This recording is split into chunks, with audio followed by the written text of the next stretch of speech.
quando o senhor quiser.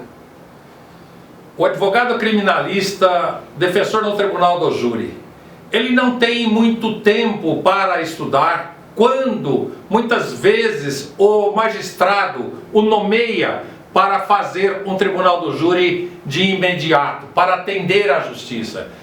Vejam, nós como advogados criminalistas, defensor do tribunal do júri, não temos muita opção, nós temos que atender o judiciário.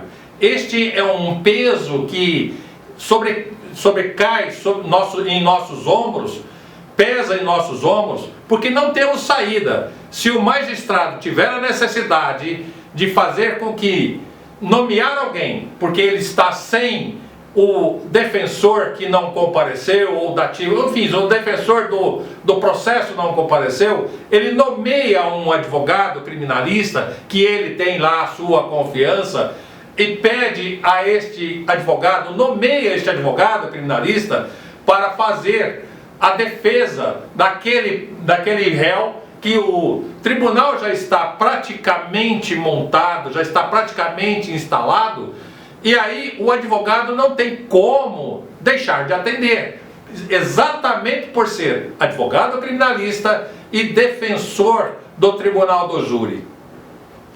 Lá no tribunal do júri, o defensor tem que olhar tudo, observar o plenário, a sua constituição, observar a situação da população que ali está presente, os familiares da vítima, os familiares do acusado, se tem familiares do acusado e se tem familiares da vítima acompanhando os fatos, aquele julgamento. Tudo isto pesa a favor e ou contra a consciência, contra o desenvolvimento ou a favor do desenvolvimento da defesa do advogado criminalista. Posso dar uma cortadinha? Sim.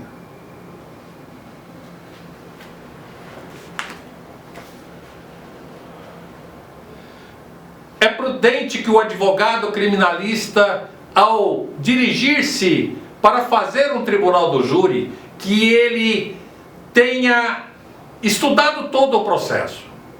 Estudado o processo nas suas minúcias, nas suas vírgulas, conhecer prova a prova, conhecer fato a fato, desde aquela fase extrajudiciária do inquérito policial, daqueles indícios de provas, de toda aquela circunstância trazida no inquérito policial, passando pela instrução criminal e depois, no plenário do júri, como ele irá desenvolver a tese de defesa, quais teses de defesas, e se conversou com o acusado expõe a ele qual seria a tese ou a circunstância ocorrida nos fatos, e dali ele subtrai a eventual tese,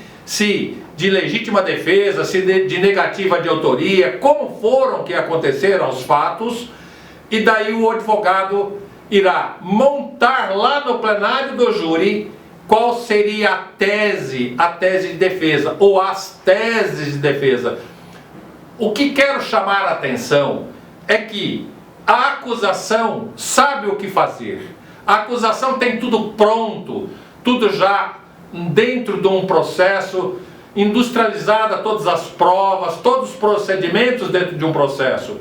E a acusação sabe o que vai fazer, sabe o que vai apresentar para os jurados. E o defensor? O defensor nada, não sabe absolutamente nada como serão as teses de defesa. O acusado, mesmo tendo ele falado com o defensor anteriormente, lá ele pode surpreender a defesa e fazer tudo o contrário daquilo que teria falado para o defensor.